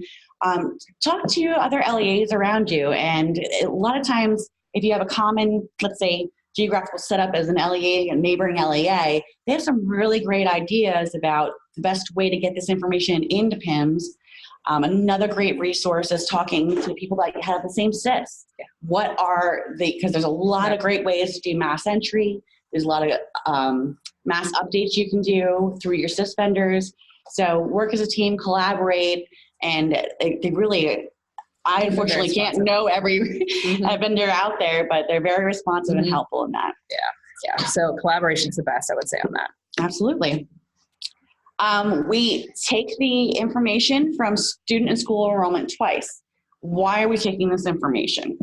So we've given you what we had on 319 for our linkages. Here are the students, here are the staff, here are the linkages. Well, what happens if there were some students that were missed or moved in right after I submitted the data and were tested?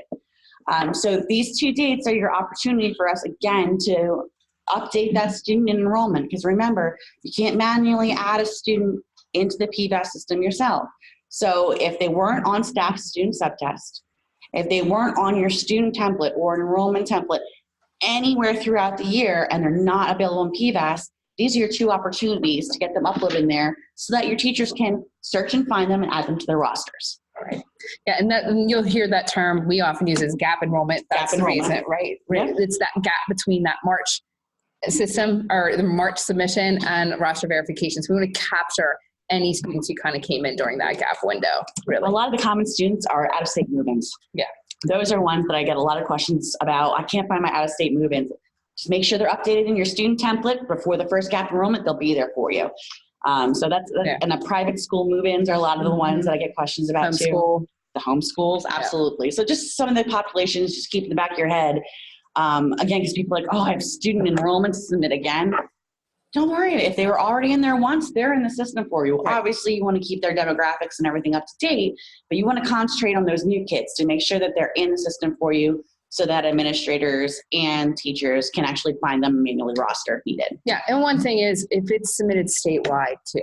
So if they've come from another district, odds are they're in there to do the search. It is for those population that's hasn't been in there statewide for some reason. And you will know the name of the button. I'm not as familiar with that. There's a special selection when you're looking for someone that's not in your school district, but has been submitted through some other LEA. Right on the screen right now, all districts. Just search all districts, right, for that. So they'll be able to do that if that happens. That could have been one of the keys. Yeah, could have been. So here is the key though for this time.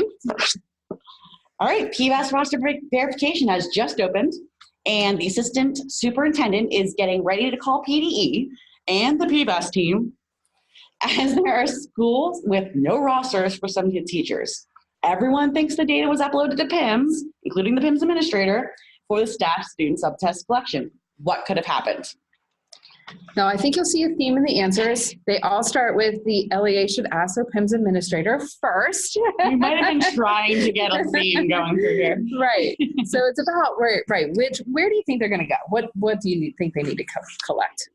The reason we listed some of these is one of the common misconceptions is because of testing related, testing data. A lot of people try and go into the production folder for PSSA and Keystone. We actually have a completely separate folder, and I'm going to kind of give away the answer. It's under the verification, validation reports, template verification, and staff student subtest template, which is your answer A.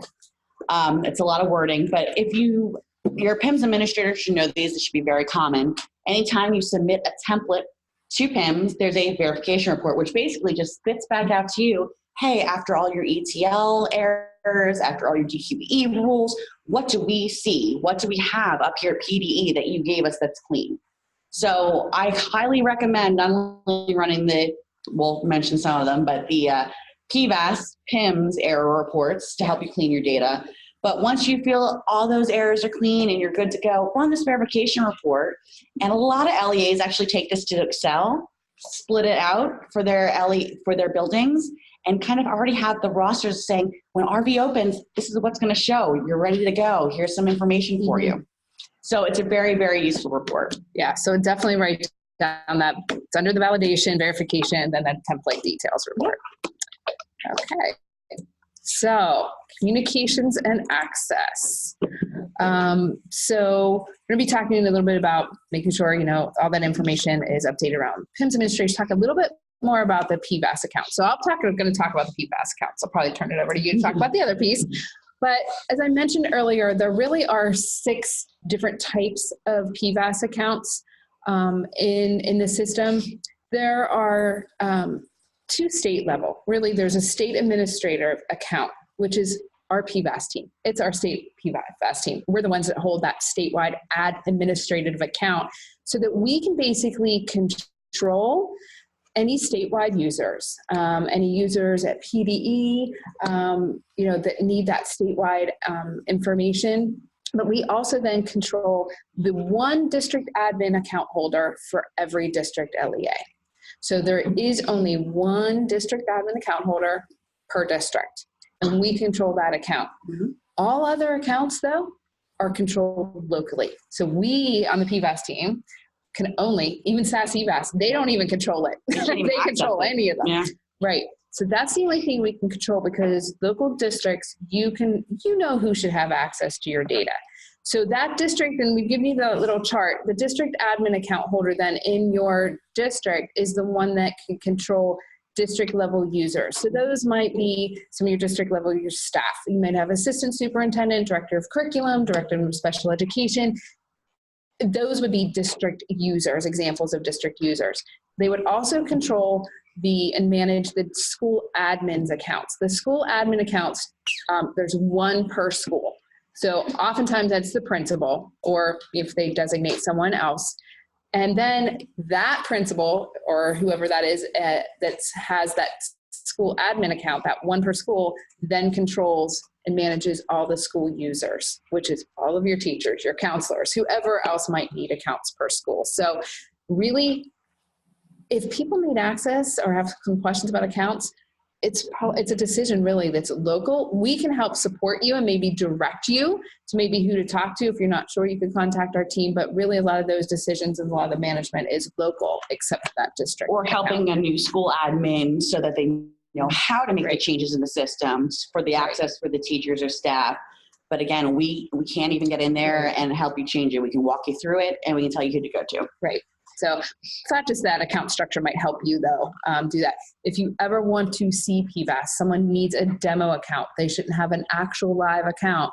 We do have demo accounts set up from the perspective of a superintendent, from the perspective of a principal, or even a teacher. So we have a screenshot of a resource there for you, but the link is there on the slide. We've made this as a handout, so you can view demo data if you ever want to get in there and see what that looks like. So I'm going to actually turn it over to you to talk about this. Sounds good. We mentioned communications earlier, making sure that the email address in your staff template is up to date so that you're getting the PVAAS communications. Another very important thing is to make sure that you're getting all the email communications from PIMS, PDE. PIMS access is, the communications is based on your PIMS access. If you are a PIMS administrator and you have that security, then you will get any email that we send. Collection opening, collection closing, reminders, extensions, things like that. A lot of times, I think we sent it about a month ago, we send out hopefully a quarterly email asking you to update your users in the system in My PDE Suite. We also have great training documentation to help you do that. You have one local administrator at your LEA that helps you set up the accounts and give that PIMS access, that PIMS administrator security to your users. We try and stress to check this often, even though we sent out the email about a month ago. When I sent those emails yesterday, I got about 300 bounce backs still of either it's an incorrect address or staff is inactive at this point. So we really want to make sure that the staff that need these communications are getting them and that the information is up to date. Now, your email address that we utilize is your MyPDE Suite email address, because that's how you get access to PIMS. So you want to make sure that you're checking your profile. It won't change it on your own. But commonly I get the question of, oh my goodness, we changed the domain name. We're not at schooldistrict.edu anymore. We changed our domain for all of our staff. You have to make sure and go into your MyPDE Suite and update that so that you're getting the emails that's not going to your old email address. Again, adding and deleting users is done by your local security administrators. No matter how much I'd love to, we can't change your access. We can't add you if you need access. There's one person at your LEA that can do all that moving around. It's kind of like PVAAS. You have that one district administrator account that's in charge of everything underneath the tree. We also have listed here where that training documentation is located. It's under the education.pa.gov website under data and reporting, and it's under My PDE Suite. And there's some really great step-by-step with screenshots, documentation on, I just want to check my profile and my access to see what I'm allowed to get to, or how do I find my local administrator because I might need access to something else. Really great documentation. Okay, last key. Ready to play? All right. Oops, there's a question. I am not getting any communications at all from that PIMS lady up there who sends them.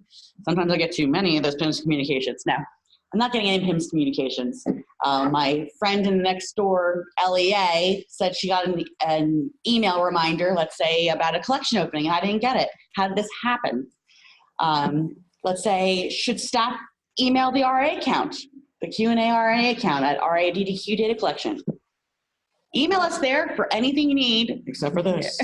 We'd be happy to answer your questions. If you email us there, we're just going to have to turn around and give you the answer that you have to go to your local LEA administrator for the, what's the name of it? My PDE accounts. Yep. So that's the last key. Doors have been opened and you've escaped. So you're a data heroes. All right, so in summary, we just want to explain to you how important your PIMS data is to saving time and energy at your LEA for your principals, your guidance counselors, your curriculum coordinators, your teachers, your itinerants. I mean, it's just a huge time saver for all of you. The more you get cleaned up in PIMS, the more the data that's accurate and gets actually submitted over to PVAAS, because there's some great error reports in PIMS that they don't have available to help clean up your data in the PVAAS system itself, is really going to save you time and energy in the long run. Yeah, and it really is about them using the data for good instruction for students and good decision making for students. So really, that's the bottom line. It's all about helping the It's all about the kiddos. Yep. So just want to make sure, right, you guys have the resources of where to go for questions. I know we have Q&A here, but right, so we did want to make sure you had all those links, where to go for resources or our email addresses for both teams, the PIMS team and the PVAAS team. And don't fret about, well, which email do I use for this question? I'm not sure. We work very closely together, and we're constantly helping each other out, whether it's oh my goodness, it's a PVAAS reporting question in the system. I will go, oh, I know certain buttons, I'm going to give you to Jen. Yeah. And we do, because sometimes even the question might lead to another one where We'll go, you know what, I can answer this part. I'm going to loop, Candace in for this part of the question. So we often do that. Just happened yesterday. Yep. We had a question about with the extension for Friday, does that affect the October timelines? No, the October timelines have stayed the same, but it was a PVAAS question that originated over on your side. Yep. So please contact us. Yeah, don't hesitate. So thank you. Yeah, thank you. Okay, thank you, Candace and Jennifer. We escaped. That's exactly. That's a good thing. We're going to take just a minute to finish collecting questions. The link is on the DQN website if you have any questions, and we will take just a minute pause to switch over to get the questions up.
Okay, and we are back. We will go ahead with IU 21, Carbon Lehigh. You can go ahead and ask your question, and just IU 3, you're on deck.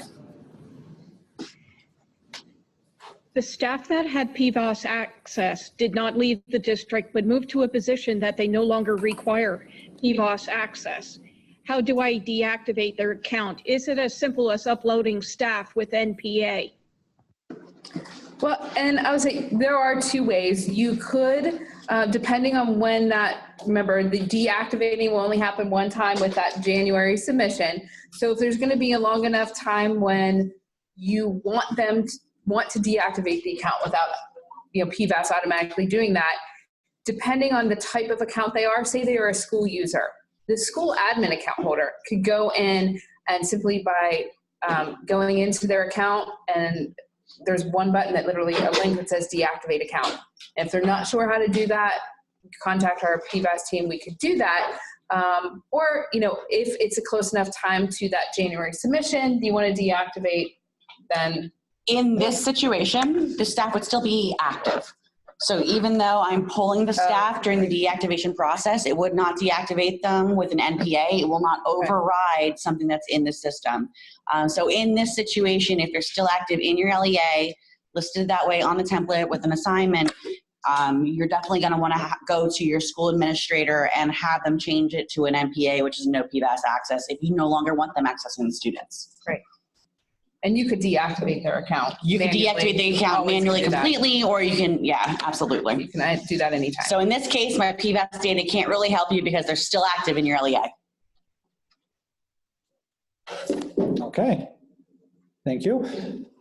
IU3. Okay, Patty's going to ask the question. Okay, yeah, I just wonder if there's going to be a filter in place to remove the summer transfer students from the PVAAS system. I know last year, I believe it was the students missing PSSA subtest records, Cognos report, had our summer transfer students listed on there. We absolutely heard you guys. What we're going to do is, because it's a new field, we're using, that's the whole reason we created this mobility code field on the student template. So basically what we're going to do this year is on the students missing subtest records, I'm going to make sure that as soon as I have it tested, wink, wink, make sure that the mobility code and the graduation status are listed for all those students. That way on the report, you can easily see, okay, they're missing a staff student subtest record. However, this was one of my summer transfers, or this was a no-show, or, oh, there's a reason why they don't have one. I can easily skip through all these. Now wait, here's a list of kiddos that are on here that don't have a mobility status. They don't have a graduation dropout or no-show or transfer. These are the ones I really need to look into. So this year, I'm not going to have a filter in place to remove them from that report to help you clean up. I'm just going to show it to you just because it's a brand new field and we want to make sure it's working properly and kind of kick the tires on it. However, we're hoping that, and I'm going to make it sure it's in Excel, that way you can filter them off using your Excel or sort them in the order of the ones with or without mobility codes, the ones with or without the graduation status codes. Thank you very much. Welcome. Thank you. Now we'll go to Montgomery County.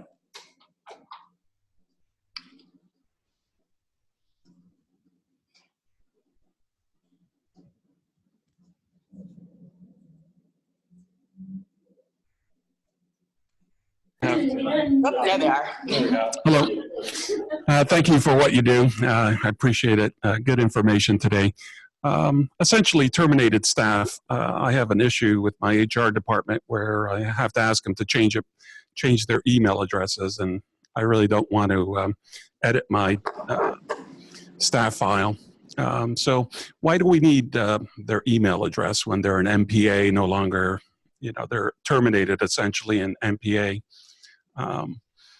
So that's my question. It's a little frustrating because I'm trying to work through with HR and they're, excuse me, continuing to hesitate because then mistakes can be made in the, with their email addresses and so forth.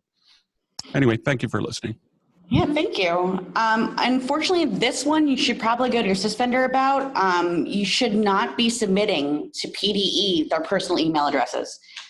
We do not want the staff's personal email address. We want what their email address was at the time that they were active with you.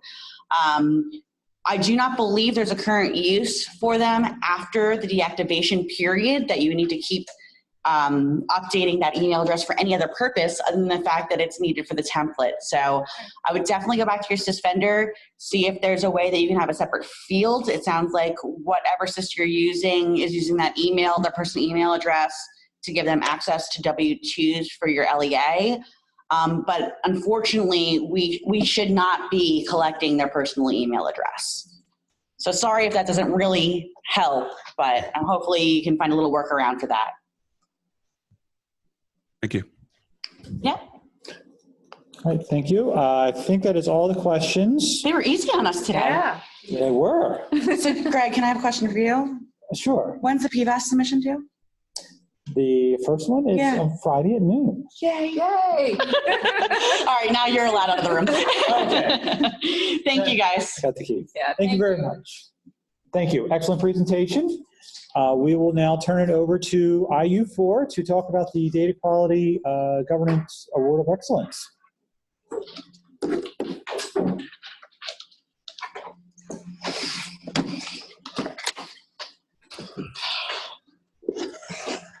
I think I said Friday at noon enough. Friday at noon. Friday at noon.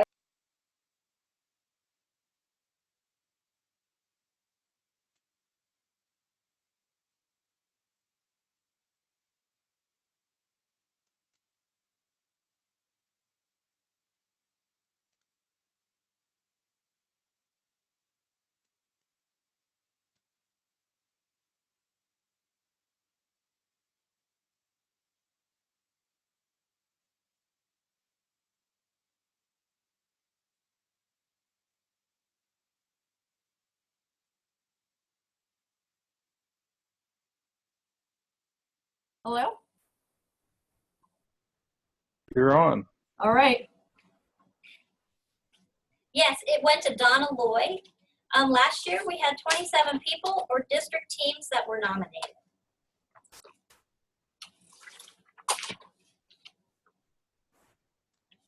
What exactly is the Data Quality Award of Excellence? It's to acknowledge individuals or districts who have contributed to the quality of data in Pennsylvania schools, recognize leadership in the area of PIMS administration or data governance, honor dedication and commitment to establishment and growth of data governance within an LEA, and recognize their participation in the Data Quality Network meetings. Who can nominate people? Anyone who recognizes people or teams in an LEA that are a data governance star.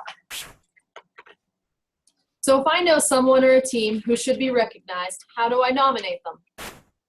It's easy. There's an online form utilized for nominations. Submissions will be accepted until January 31st, 2019. Nominations are now open. Look for the nomination link on the Data Quality Network website. An announcement will also be made via pen links. Who can you nominate? Any questions? Ask your IUDQN point of contact.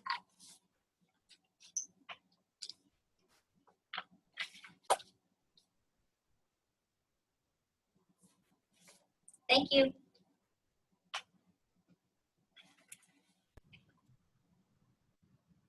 Thank you very much for sharing. I think this is going to wrap up our meeting for today. A couple of asks of you that I'll put up on the screen here. First of all, if you could complete the feedback form, things you like, things you'd like to change. And just a reminder to invite anybody that wants to learn all there is to know about special education. That will be the focus of our next month's meeting. So again, thank you. Please nominate somebody, and we'll see you next month.